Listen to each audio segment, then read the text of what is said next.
Bonjour et que Dieu vous bénisse. Bienvenue sur le Posta Époué, un échange conduit en esprit et en vérité. Nous sommes l'Église pentecôtiste unie en Europe et aujourd'hui, on va parler de quelque chose de très spécial. On a aujourd'hui comme invité notre frère d'ici de Toulouse, nos pasteurs, donc notre frère Caleb et notre sœur Mayra, et Julien avec nous qui vont nous partager une histoire de comment Dieu a fait un miracle, comment Dieu a fait quelque chose de merveilleux dans la vie de cette famille. Amen. Dieu vous bénisse. Bienvenue. Amen. Amen. Dieu vous bénisse.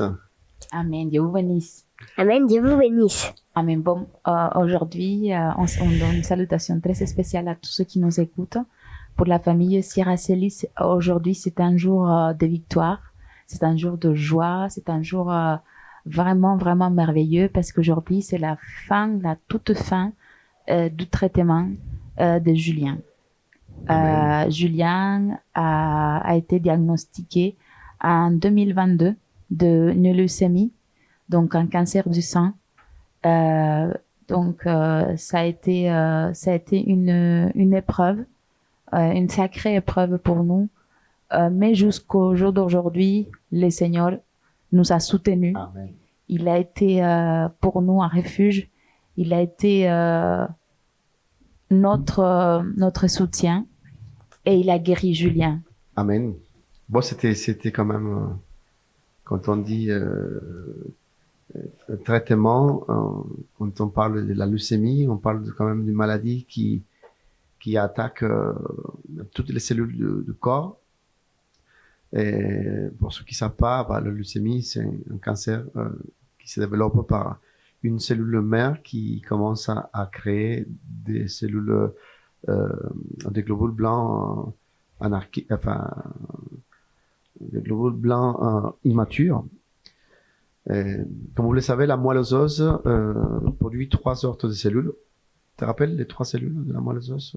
Les globules blancs, Les globules blancs, les globules rouges et les plaquettes. voilà, et les plaquettes. Donc le globule blanc, quand il se développe pas, c'est ce qu'on appelle la maladie de la leucémie. Donc ils attaquent toutes les autres cellules. Ils attaquent les globules rouges et les plaquettes aussi. Et donc Julien, il a eu cette diagnostic il y a quelques années en arrière.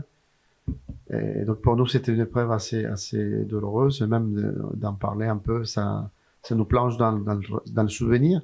Mais aujourd'hui, c'est un jour de fête parce que c'est la fin du traitement pour la leucémie de Julien. Donc nous avons bien suivi un protocole qui est adapté pour les enfants qui atteignent la maladie de la leucémie lymphoblastique aiguë.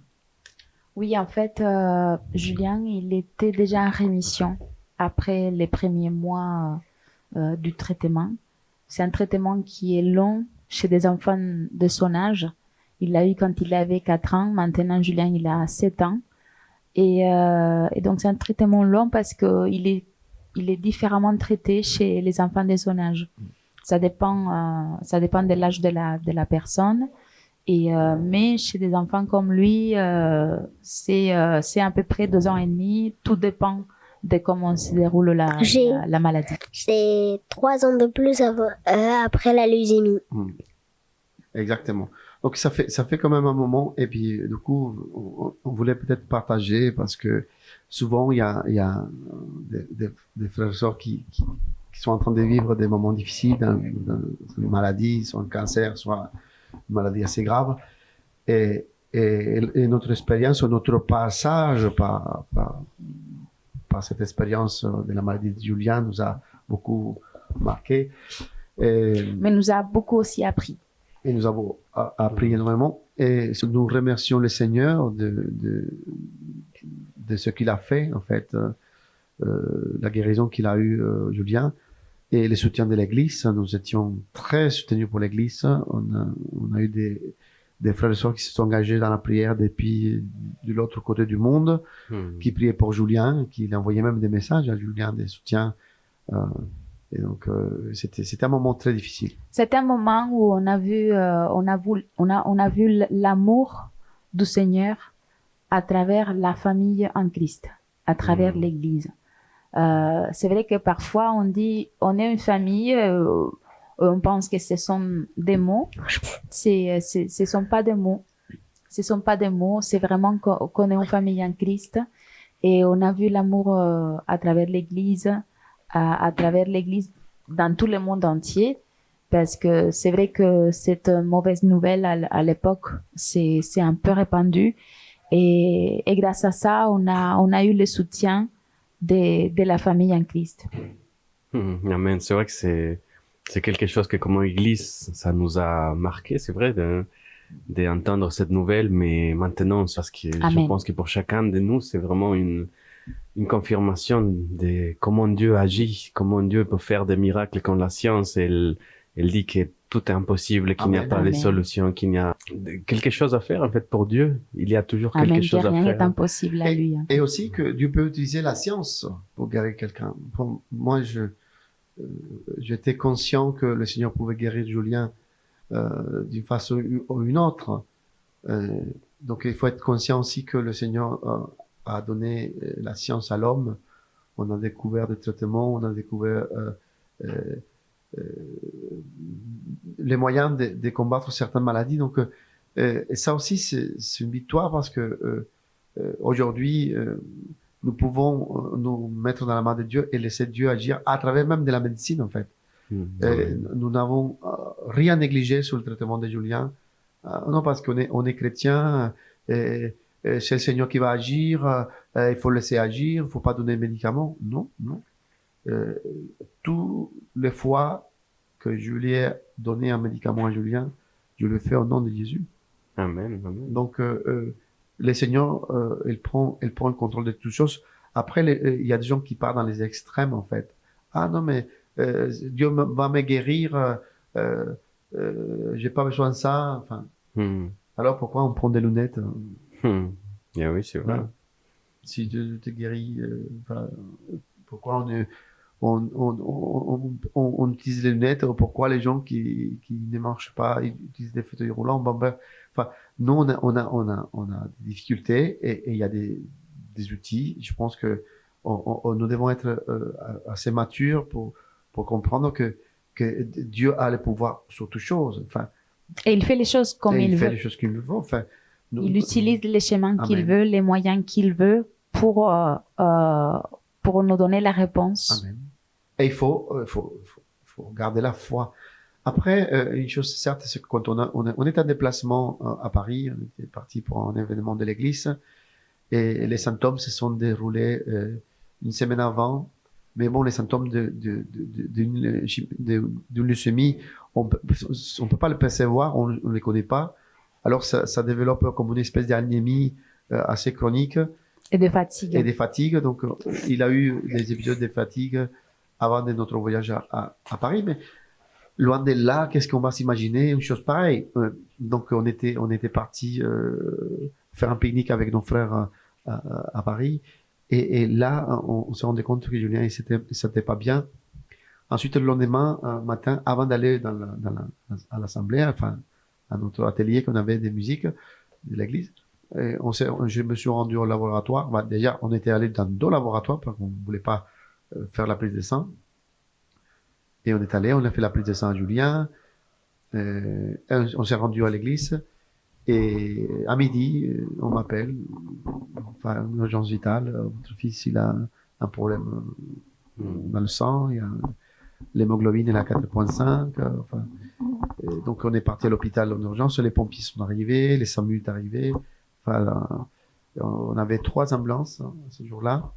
Et du coup, enfin, on est parti dans l'ambulance de pompiers à l'hôpital. Et c'est dans l'hôpital qu'on a fait des suites, une transfusion de sang. On l'a stabilisé en fait à l'hôpital à Paris.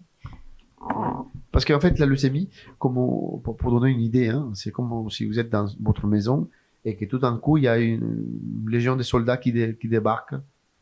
Et vous pouvez plus bouger, vous pouvez plus manger, vous pouvez plus. Enfin, et du coup, c'est les soldats qui sont là, mais imaginez que c'est des soldats, mais des fous.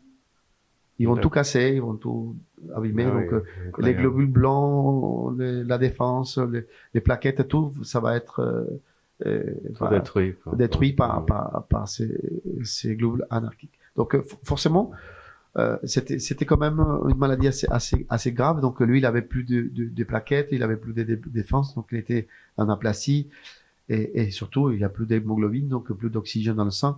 Donc c'est une urgence vitale. On est parti à l'hôpital. Et l'histoire a commencé. Donc nous, on était là. On est venu pour En fait, un événement de l'église et là on s'est On trouvé s'est à rendu l'hôpital. pour un événement de l'église de musique et on s'est retrouvé vite à l'hôpital avec entouré de médecins qui te disent qu'il y a cette suspicion en fait. Je me rappelle que à ce moment-là, bon, je pense que c'est un moyen de notre protéger, cerveau ouais, de se protéger. Je suis rentrée tout de suite dans le déni. Je dis non mais c'est pas possible, c'est pas à moi que ça va arriver, c'est pas à mon fils que ça va arriver. Et je me suis dit non mais c'est pas possible, cette dame elle se trompe.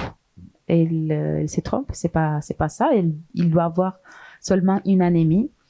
Donc parce que le médecin qui est arrivé, qui a fait une prise de sang, peut-être qu'il connaissait déjà un petit peu la situation et il a dit de suite à ma femme, votre fils, il a des cellules cancéreuses dans le sang. Et j'étais toute seule parce que lui, il est parti faire tandis que le médecin un appel téléphonique.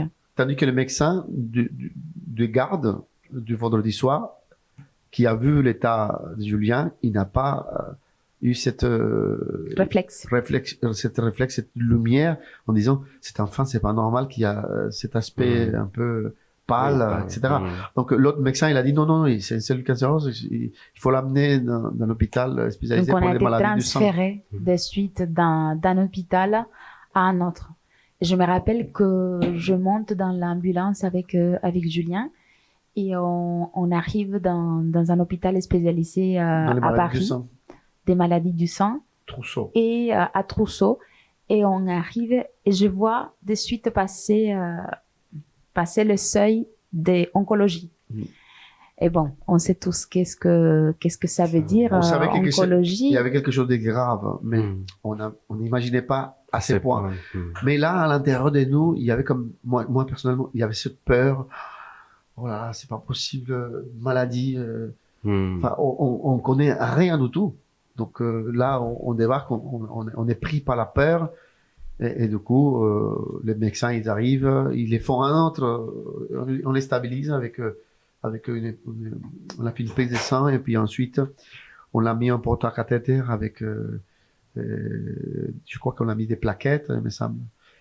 Enfin, en tout cas, ils l'ont pris en charge et 2 jours après, on lui fait la ponction de la moelle aux os.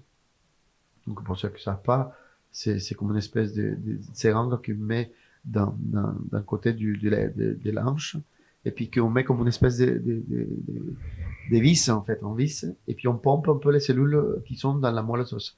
Et donc, ça, c'est un processus assez douloureux, et puis, et dur à voir. Mais 2 jours après, le lendemain, je pense, on a eu les résultats de suite. Non, c'était le jour même.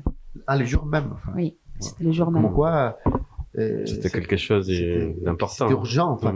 Et en puis, fait, ces jours-là, c'était inoubliable parce que c'est vrai que comme c'est tombé le diagnostic le week-end, je me rappelle que les médecins des gardes essayaient de nous expliquer la maladie avec des mots qu'on pouvait comprendre en fait, parce que c'est vrai qu'il y a assez de, oui, voilà, il y a assez de détails spécifiques. C'était très pédagogue, c'était très humain.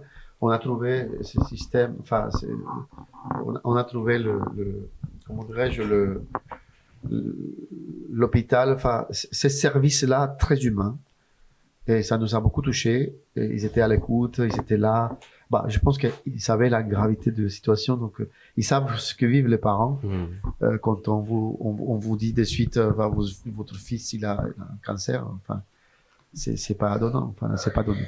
Donc Julien à l'époque avait 4 ans, donc on lui a expliqué aussi c'était important pour eux que lui qu'il soit au courant de ce qui se passe et qu'il comprenne un tout petit peu parce qu'à l'époque il connaissait pas la dimension de la situation qu'on était en train de vivre, mais je sentais que le Seigneur était là avec nous et qu'on était tous ensemble et l'amour qu'on se tient en famille, qu'on se dévoue comme famille a contribué à que lui il soit bien. Donc lundi après ce week-end, on a eu le diagnostic officiel. Je me rappellerai toujours de ce jour, car c'était un jour que je l'ai vécu comme je voyais dans le film, en fait. J'ai vu débarquer le groupe des médecins avec Ouais, c'était sérieux. Et on a vécu cette histoire.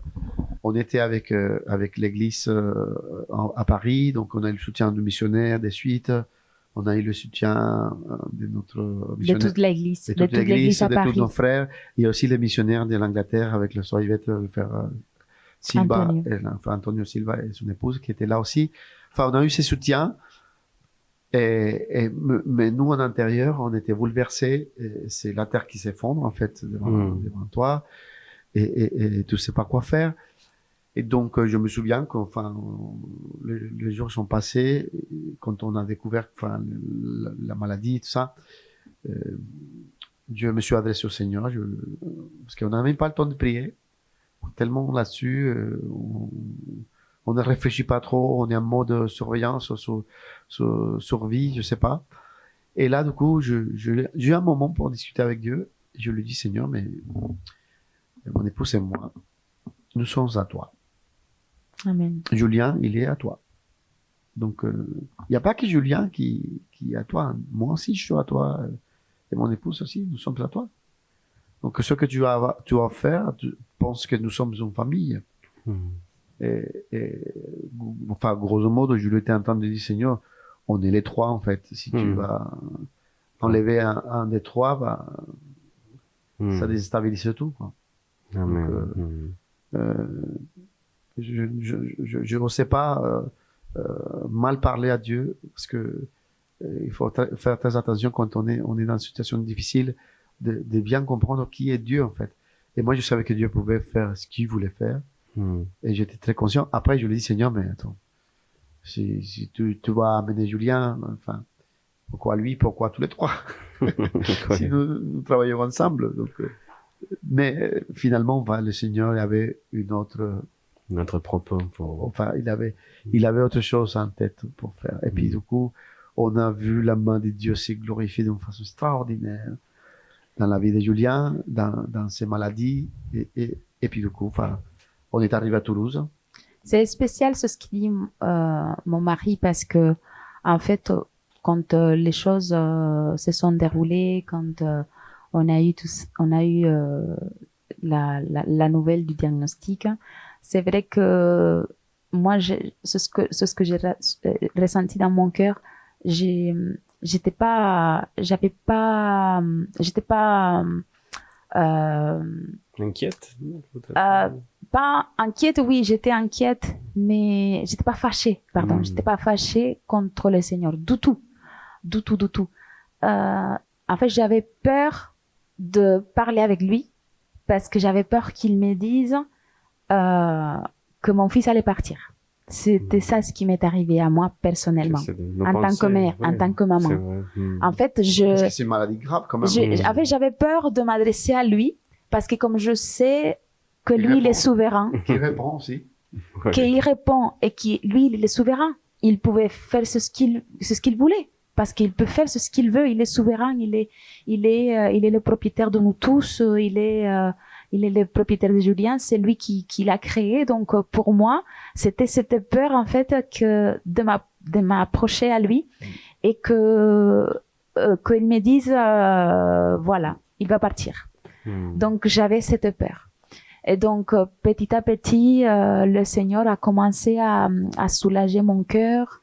On a été entouré vraiment de beaucoup d'amour. Je pense qu'à cette époque-là, la prière de l'Église, le soutien de l'Église en France et dans le monde, en fait, nous a accompagnés. Et nous remercions d'ailleurs si vous entendez ici, frères et sœurs qui ont prié, les frères anglophones, francophones, hispanophones, merci énormément. Et c'est vrai que dans des moments comme ça, on entend un peu de tout. On entend de tout. On a eu des beaux mots en fait, des beaux mots, des beaux messages, des messages de soutien. Et c'est vrai que l'Église a été là pour nous. Et quand on a été transféré ici à Toulouse, ici l'Église aussi a su en fait nous accompagner. Amen. En tant qu'Église. Nos frères ici à Toulouse, ils ont eu beaucoup de soins, avec tant de délicatesse, la compréhension, parce que il fallait un masque. Julien, il devait être dans un environnement protégé, etc. Donc c'est tout un ensemble. Le missionnaire aussi, il s'est déplacé. Il s'est déplacé, il était Alors, là. Enfin, moi, j'apprécie énormément ces gestes que l'Église en général a eu en fait. Mais surtout que le Seigneur était là. Il nous a soutenus. Il était là. Et puis un mois et demi après, la maladie, elle avait disparu. Mais il fallait suivre un traitement. Donc on a suivi les traitements. Mais la maladie avait disparu. Julien était guéri. Le Seigneur l'avait guéri. Et nous glorifions son nom. Et aujourd'hui, on partage peut-être assez rapidement. Enfin, on donne les grandes lignes. Mais c'est pas vous dire que Dieu peut exaucer la prière. Dieu est là. Et parfois, on ne connaît pas la volonté de Dieu. Mais je pense que Julien, quand il sera plus grand, il pourra dire Dieu m'a guéri. Il a expérimenté personnellement la guérison de Dieu, en fait, dans sa vie. Je te rappelle, tu pourrais nous raconter ce que tu disais au médecin quand il te disait qu'il était très malade, que tu disais non, Jésus va me guérir. Tu te rappelles? Tu peux nous raconter ça? Il était voir, on est parti faire la radiographie du cœur. Et puis, le médecin, tu te rappelles, Julien? Tu te rappelles, le médecin t'a dit, Oui. Je te montre, c'était ton cœur. Et Julien lui dit, Madame, vous savez qui est dans mon cœur? Et le médecin dit, pardon, qui est dans ton cœur? Et là, regarde, elle dit, Jésus est dans mon cœur. Tu te rappelles, Julien? Oui, je me rappelle bien. Mais non, en fait, je me rappelle pas. Non, tu te rappelles peut-être pas, c'était il y a longtemps. Ah ouais. On a vécu beaucoup de hauts et des bas dans le sens des effets des médicaments parce que ce sont donc très très forts. Il y a eu des moments où on le voyait très très fatigué, mais parfois aussi on voyait pas en fait. Les gens nous disaient quand on racontait ce qui s'était passé, les gens nous disaient mais on dirait pas parce que il était de bonne mine, il était de bonne humeur. Même il a été accompagné. Très courageux, Julien. Ils étaient très courageux. Franchement, ils étaient tous surpris de voir Julien très courageux. Parce que, malgré ça, pardonne-moi, mais il y avait quand même des prises de sang chaque 2 jours, enfin, la piqûre par-ci, par-là, la potion lombaire. C'est tout un protocole, en fait. C'est un protocole européen qu'il fallait suivre. Et du traitement avec des étapes, en fait, une étape plus lourde, après une étape plus légère, et ainsi de suite, encore une plus lourde, une autre plus légère. Mais c'est vrai qu'aujourd'hui, nous célébrons le Seigneur. Nous célébrons et nous fêtons avec grande joie. Parce que c'est fini. Parce qu'on a fini ce traitement. Amen. Donne la gloire au Seigneur parce qu'on voit aujourd'hui notre fils tout content et aujourd'hui servir le Seigneur. Aujourd'hui, on a célébré un culte dirigé par les enfants et il a été là et il a dirigé le culte accompagné d'un autre enfant et c'est une énorme joie de le voir aujourd'hui avec la force qu'il a et servir le Seigneur. Amen, amen. Donc, je pense qu'on aura peut-être une deuxième option, une deuxième partie. Oui, bien sûr. Plus tard pour vous raconter un peu le détail. Mais grosso modo, ce que nous voulons vous dire, c'est que le Seigneur a été fidèle pour nous. Et il le sera aussi pour toi, mon frère, ma soeur, qui peut-être tu sois dans une situation difficile au niveau de ta santé. Sache que le Seigneur est là, toujours, pour toi. Amen. Amen. On peut conclure sur ça parce que vraiment on voit comment le Seigneur il est fidèle, comment il fait des miracles. Et en tant qu'Église, on doit toujours être les uns pour les autres, même parce qu'on est une famille. Et on peut voir vraiment la main de Dieu, comment il a agi, comment il a guéri une maladie qui c'est quelque chose de très difficile.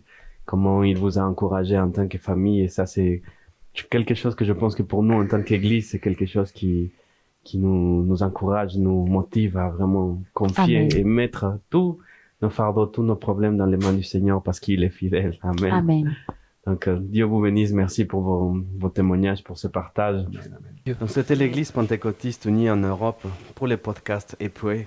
Merci de nous avoir écoutés jusqu'au bout. Rendez-vous la semaine prochaine pour un nouveau épisode. D'ici là, n'hésitez pas à réagir à ces témoignages en commentaire.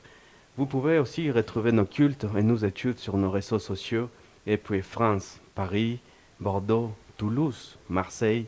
Bonne semaine, soyez bénis. Que Dieu vous bénisse tous. Que Dieu vous bénisse. Dieu vous bénisse.